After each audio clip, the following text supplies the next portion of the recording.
নমস্কার, আমি প্রিয়াঙ্কা বকুলাস ভিলেজ কুকিংয়ে আপনাদের সকলকে স্বাগত জানাই।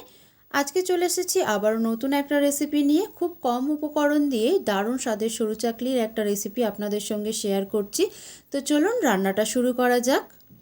প্রথমেই আমি একটা বড় বোল নিয়ে নিয়েছি। এই বোলের মধ্যে আমি চালের গুঁড়িটা ঢেলে নেব। আর এই চালের গুঁড়িটা বাড়িতে তৈরি করা। আপনারাও চেষ্টা করবেন সরু চাকলি বানানোর জন্য বাড়িতে চালের গুঁড়োটা তৈরি করতে। দোকানে যে চালের গুঁড়ো পাওয়া যায় সেই চালের গুঁড়োতে কিন্তু সরু চাকলি খুব একটা ভালো হয় না।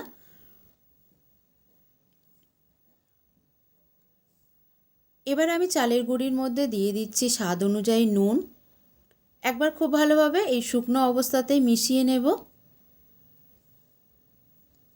এবার আমি দিয়ে দিচ্ছি কলাইয়ের ডাল বা পিঠের ডালও বলে। আপনারা দোকানে গিয়ে কলাইয়ের ডাল বা পিঠের ডাল বললেই এই ডালটা পেয়ে যাবেন। ডালটা আমি ওভারনাইট ভিজিয়ে রেখেছিলাম। তারপর ডাল থেকে জলটা ছেঁকে নিয়ে আমি মিক্সিতে একটা পেস্ট তৈরি করে নিয়েছি। খুব ভালোভাবে হাত দিয়ে একবার মাখিয়ে নেব। প্রথমেই জল ব্যবহার করব না।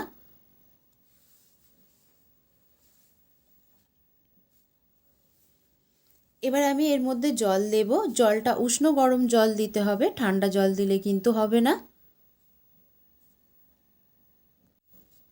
আর প্রথমেই খুব বেশি পরিমাণে জল দিয়ে দেবেন না, অল্প অল্প জল দিয়ে দিয়ে এই গোলাটা তৈরি করতে হবে।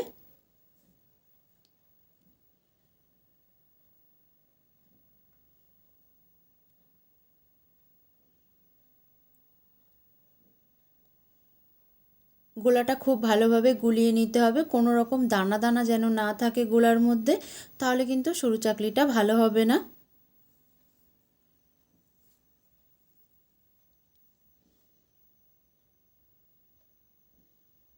খুব বেশি ঘনও না, খুব বেশি পাতলাও না, এই রকমভাবেই এই গোলাটা তৈরি করতে হবে।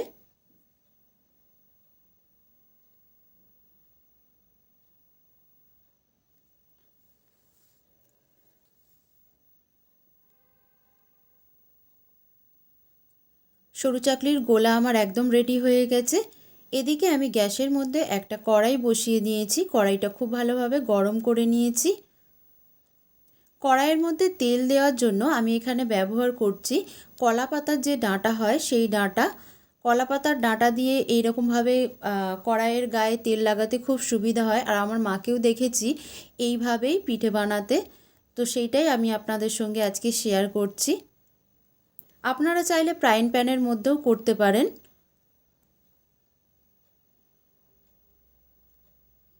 আরও একটু তেল আমি কড়াইয়ের গায়ে লাগিয়ে নিচ্ছি।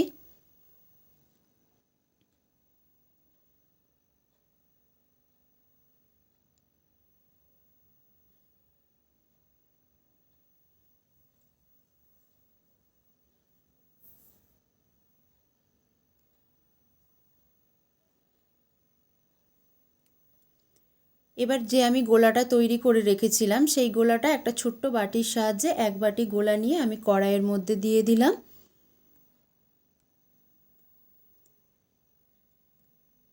এবারে খুব ভালোভাবে চারিদিকে ঘুরিয়ে ঘুরিয়ে সরু চাকলিটা আমি বানিয়ে নিচ্ছি। আর 1 মিনিটের জন্য ঢেকে দিলাম। এই ঢাকনা চাপা অবস্থায় গ্যাসের ফ্লেমটা মিডিয়ামে রাখবেন।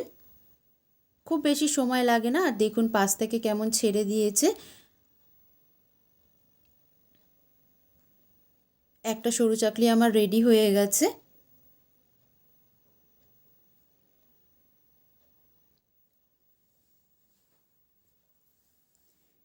আবারও আমি কড়াইয়ের মধ্যে তেল লাগিয়ে নিচ্ছি।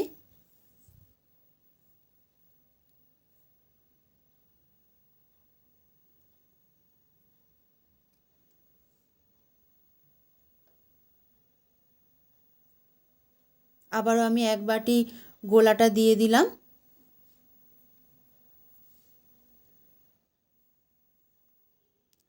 আবারও ঢেকে দিয়ে 1 মিনিট অপেক্ষা করতে হবে।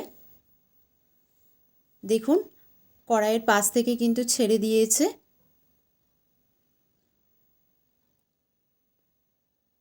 পিঠের মধ্যে সবথেকে সহজ পিঠে হলো এই সরু চাকলি। সরু চাকলি খেতে কিন্তু আমরা অনেকেই ভালোবাসি। আর ঠান্ডা তো এখন প্রায় শেষের দিকে।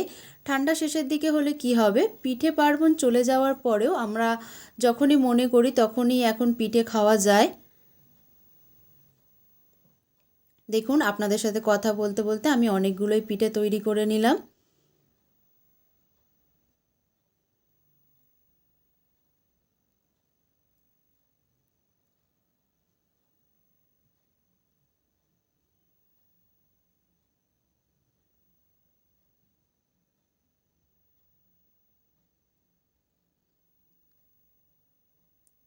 তো দেখুন সরু চাকলি আমার একদম রেডি হয়ে গেছে, গুড়ের সঙ্গে আমি পরিবেশন করেছি। আজকের এই রেসিপিটা আপনাদের কেমন লাগলো অবশ্যই কমেন্টের মাধ্যমে জানাবেন। ভালো লাগলে একটা লাইক করবেন, শেয়ার করবেন।